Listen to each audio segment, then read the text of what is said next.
পড়ুয়ার অভাবে ধুঁকছে স্কুল, চাকরি সহ স্কুল বাঁচানোর আপ্রাণ চেষ্টা শিক্ষকদের।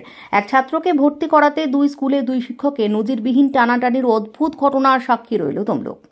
শনিবার তমলুকের মানিকতলা সাক্ষী থাকলো এক অদ্ভুত ঘটনার। সেখানকার কয়েকটি বাড়িতে সাত সকালে হাজির দুই স্কুলে দুই শিক্ষক। একজন পদুমাবসান রত্নেশ্বর রামপ্রসাদ প্রাথমিক বিদ্যালয়ের প্রধান শিক্ষক, অন্যজন বার পদুমাবসান প্রাথমিক বিদ্যালয়ের প্রধান শিক্ষক। দুজনেই চান ওখানকার শিশুগুলি তাদের বিদ্যালয়ে ভর্তি হোক। গতানুগতিকভাবে কয়েক বছরে তমলুক সহ জেলার বেশ কিছু প্রাথমিক বিদ্যালয়ে ছাত্র সংখ্যা এক অঙ্কেতে নেমে দাঁড়িয়েছে। কোথাও ছাত্র সংখ্যা 3, কোথাও বা 8। যে বিদ্যালয়ে ছাত্র সংখ্যা 20 নিচে রয়েছে সেই বিদ্যালয়গুলিকে তুলনামূলক 20 বেশি ছাত্র সংখ্যা যে বিদ্যালয়ে রয়েছে সেগুলির সাথে মার্জ করার কথা ভেবেছে রাজ্য সরকার। সেক্ষেত্রে কার্যত স্কুলগুলিকে বাঁচানোর জন্যই শিক্ষকরা রাস্তায় নামছেন, বাড়ি বাড়ি পৌঁছাচ্ছেন, অভিভাবকদের বোঝাচ্ছেন যাতে তারা তাদের বাচ্চাদের তাদের স্কুলেই পাঠায়। ছেলেমেয়েদের ইংরেজি মাধ্যম স্কুলে ভর্তি করার দিকে ঝুঁকছেন অভিভাবকরা। তমলুকের রত্নেশ্বর রামপ্রসাদ প্রাইমারি স্কুলের প্রধান শিক্ষক বলেন তাদের স্কুলে ছাত্র সংখ্যা 65 জন। তবুও আগামী সিজনে যাতে এই ছাত্র সংখ্যা নেমে না দাঁড়ায় সেই চ্যালেঞ্জ নিয়ে তারা বাড়ি বাড়ি যাচ্ছেন। অপরদিকে তমলুকের 11 নম্বর ওয়ার্ডের ক্ষুদিরাম প্রাথমিক বিদ্যালয়ের প্রধান শিক্ষিকা সুজাতা অধিকারী জানান তাদের স্কুলে ছাত্র সংখ্যা 8 জন। সেক্ষেত্রে বদলি নিশ্চিত জেনে নিজেদের চাকরি সুরক্ষিত রাখতে কার্যত বাড়ি বাড়ি ছুটছেন তারা, এমনটাই জানিয়েছেন সুজাতা অধিকারী। বেশ কয়েক বছরে জেলা তথা রাজ্যের বেশিরভাগ প্রাইমারি স্কুল এই অচলাবস্থা জারি করেছে।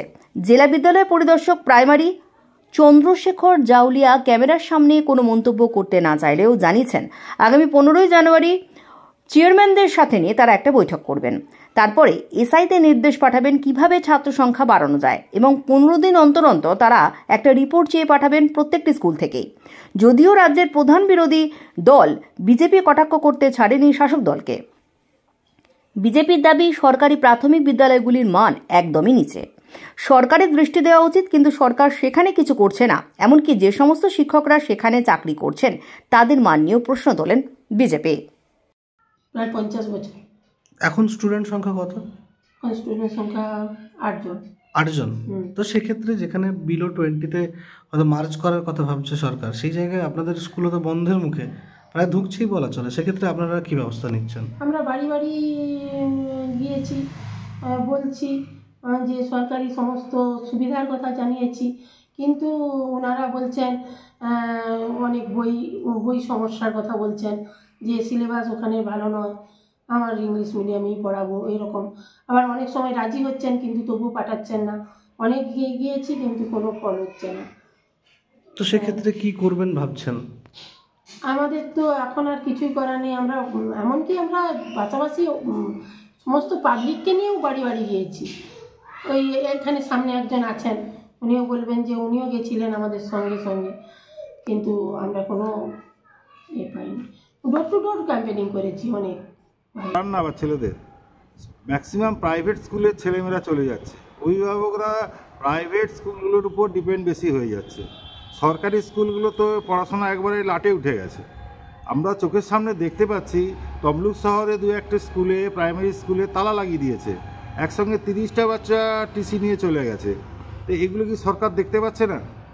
সমস্যা হচ্ছে এরা এইসব স্কুল টিচারদের কীভাবে এরা চাকরি পেয়েছিলেন সেইগুলো আগে যাচাই করা উচিত, কিভাবে এরা চাকরি পেয়েছে। যে সমস্ত স্কুলগুলো ধুঁকছে সরকারের কি করা উচিত বলে মনে করেন? সরকারের ইমিডিয়েট স্কুলের মান উন্নয়ন বাড়ানো উচিত, পড়াশোনার মান উন্নয়ন বাড়ানো উচিত। সেই জন্য অভিভাবকরাও সেই স্কুলগুলোয় যাবে। আমরা তো দেখতে পাচ্ছি আমাদের বাড়িরও ছাত্রছাত্রীরা আছে, ছেলেমেয়েরা আছে, প্রাইভেট স্কুলগুলোর কি অবস্থা, সেখানে পড়ানো যাচ্ছে না। আপনার কে পড়ছে স্কুলে? আমার ছেলে পড়ছে। ছেলে কোন ক্লাসে পড়ছে? ক্লাস 3 বড় ছেলে, আর 1-এ ছোট ছেলে পড়ছে। বলছি এই যে টিচাররা নিজেরা আসছেন আপনাদের বাড়িতে বাড়িতে, সেক্ষেত্রে বিভিন্ন স্কুল থেকেই তো আসছে,